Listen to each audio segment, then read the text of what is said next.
오늘 분명한 삶을 살아야 합니다라는 제목으로 주신 말씀 전하겠습니다. 한 번은 어떤 자매에게 이제까지 살아오면서 후회되는 것이 무엇이 있느냐라는 질문을 던진 적이 있습니다. 그 질문을 들은 자매는 자신이 지금 같이 살고 있는 남편을 만난 것이 후회된다고 말하였습니다.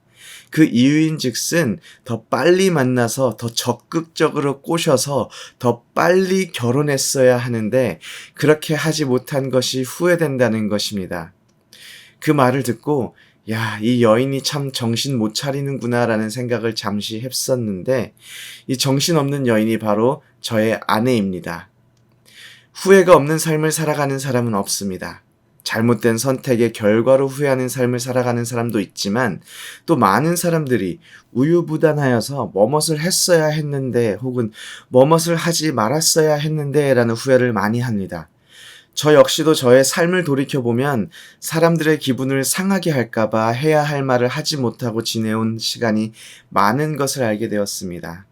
사실 이런 후회들은 삶을 불편하게 하긴 했어도 정말 치명적인 결과를 가져오지는 않았습니다.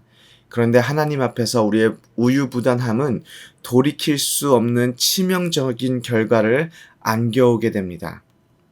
오늘 본문을 보면 11절에 갈대아인의 군대, 즉 바벨론 군대가 바로의 군대, 다시 말해서 애굽의 군대를 무서워서 예루살렘에서 떠났음을 말하고 있습니다. 36장이 여호야김의 이야기였다면 37장에서는 갑자기 시간이 많이 흐른 시드기야 왕의 이야기가 소개됩니다. 당시의 배경을 조금 설명해 보자면은 시드기야 왕은 바벨론이 세운 왕입니다. 그래서 시드기야는 친바벨론 성향을 가지고 있는 왕이었지만 당시 유다에서 내부적으로 친애굽 정책을 추진하려는 세력이 많이 있었습니다. 그래서 시드기야는 친애굽 정책을 주장하는 세력들의 눈치를 보다가 결국 애굽과 연합하여 바벨론의 반역을 일으킵니다. 바벨론 입장에서는 키워준 개가 주인을 문 것 같은 상황이 된 것이지요. 그래서 군사를 몰고 유다를 침공하여 예루살렘을 포위합니다. 이 상황에서 유다의 연합국인 애굽에서 유다로 군사를 보내게 됩니다. 그러자 바벨론의 군대가 예루살렘에서 떠나는 그러한 상황이 일어난 것이지요. 애굽에서 군사를 보내주니 예루살렘을 포위하던 바벨론의 군대가 떠나갔다? 그러자 친애굽을 주장하던 세력들이 더욱 힘을 얻게 된 상황이 된 것입니다. 이때에 예레미야가 베냐민 땅에서 분깃을 받기 위해 예루살렘을 떠나 베냐민 땅으로 향하게 됩니다. 이 분깃이 무엇을 의미하고 있는지 정확하게 알 수는 없지만 학자들은 32장 6절에서 15절에 예레미야가 은 17세겔로 베냐민 땅 아나돗에 있는 숙부의 아들 하나멜의 밭을 사게 되는데 분깃이 바로 이것이라고 주장합니다. 그래서 예레미야가 베냐민 땅에 이르렀는데 문지기가 예레미야를 붙잡습니다. 그 이유는 예레미야가 바벨론에게 항복하려 한다고 생각했기 때문입니다. 그럴 수밖에 없는 것이 예레미야가 유다에 계속적으로 선포했던 메시지가 바로 바벨론에 항복하라는 메시지였기 때문입니다.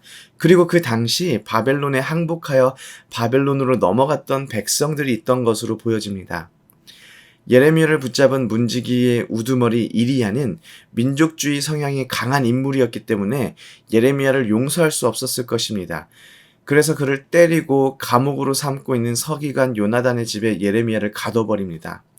16절을 보니까 예레미야가 제대로 된 집에 감금된 것도 아닌 웅덩이에 갇혀 있었던 것으로 보입니다. 그렇게 여러 날 지났을 쯤에 시드기야 왕이 사람을 보내서 예레미야를 왕궁으로 불러옵니다. 그리고 예레미야에게 비밀스럽게 물어봅니다. 여호와로부터 받은 말씀이 있느냐? 그러자 예레미야가 왕이 바벨론의 왕의 손에 넘겨지리이다 라고 대답합니다.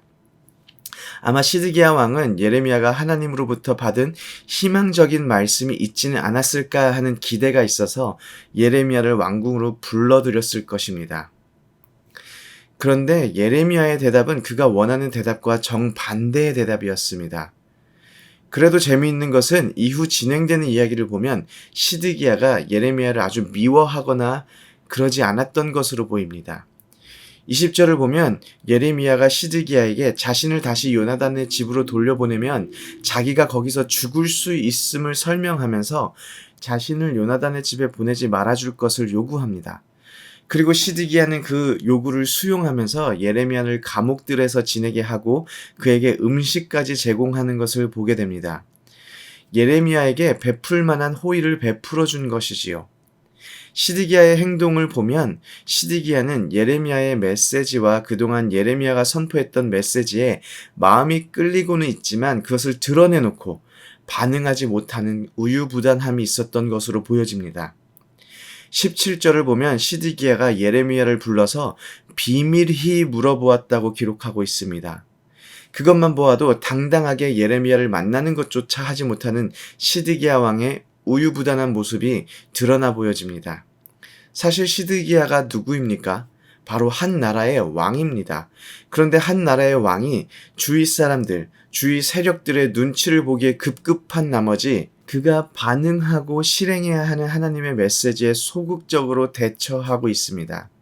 예레미야의 메시지에 마음이 끌리기도 하고 예레미야를 생각해서 호의를 베풀기도 하지만 시드기야 왕이 해야 했던 것은 하나님의 메시지에 분명한 반응을 보여야 하는 것이었습니다. 우리는 어떻습니까? 하나님의 마음이 무엇인지 알고 하나님께서 우리에게 선포한 메시지가 무엇인지 알고 있음에도 우리의 마음이 우유부단하여서 주위 사람들의 눈치를 보는 것으로 하나님의 마음에 합한 삶, 하나님의 말씀에 반응하는 삶을 살아내지 못하고 있지는 않습니까? 세상 사람들이 넌 왜 그렇게 앞뒤가 꽉 막혔냐? 예수가 밥 먹여주냐?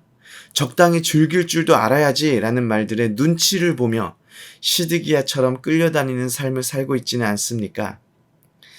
혹시 하나님의 말씀을 지키며 살지는 못하지만 시드기야가 예레미야에게 호의를 베푼 것처럼 나도 다른 사람들에게 잘해주니까 라는 것으로 위안을 삼고 계시지는 않으십니까? 여호야김이 망하게 된 것은 하나님께 적극적인 반항을 보였기 때문입니다. 그런데 시드기야가 망하게 된 것은 주위와 타협하고 눈치를 보는 것으로 하나님께 소극적인 반응을 보였기 때문입니다. 마음은 있지만 마음만 있는 거기까지가 시드기야 왕의 모습이었습니다. 성경에 보면 이러한 우유부단한 모습 때문에 하나님께 책망받는 교회가 있습니다. 바로 라오디게아 교회입니다. 요한계시록 3장 16절을 보면 내가 이같이 미지근하여 뜨겁지도 아니하고 차지도 아니하니 내 입에서 너를 토하여 버리리라 라고 하나님께서 라오디게아 교회를 책망하고 계십니다. 하나님께서 라오디게아 교회에 뜨거운 열정을 가지라고 요구하는 것이 아닙니다. 라오디게아는 북쪽에서 뜨거운 온천물을 끌어왔고 동쪽에서는 차가운 물을 끌어왔습니다. 뜨거운 물은 뜨거운 물대로 용도가 있고 차가운 물은 차가운 물대로 용도가 있습니다. 그런데 라오디게아 교회는 뜨거운 용도로도 차가운 용도로도 사용할 수 없는 우유부단하며 이도저도 아닌 모습, 이렇다 하는 열정이 없는 그런 미지근한 모습을 가지고 있었기 때문에 하나님께서 책망하신 것입니다. 의사는 의사처럼 행동해야 하고 군인은 군인처럼 행동해야 하며 선생님은 선생님처럼 행동해야 합니다. 우리 기독교인들은 기독교인처럼 행동해야 합니다.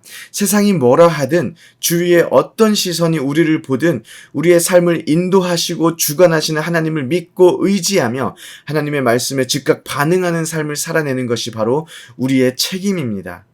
이러한 삶을 살아낼 때 분명히 하나님은 우리의 삶의 모습을 기억하시고 잘했다 하실 것입니다.